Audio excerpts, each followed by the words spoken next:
செய்வதை என இறங்கும் எங்கள் மேல் என்னை திண்டப் பெறா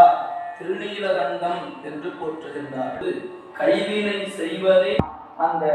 கொண்டு வந்த வினை மாற்றுவதற்கான முயற்சி செய்யாதிருப்பது நம்முடைய குற்றமே அன்றி இறைவனுடைய அருளுக்கு குற்றம் என்பது இல்லை என்று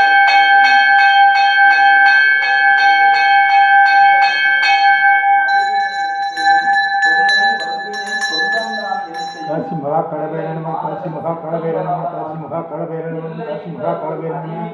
काशी महाकालभैरव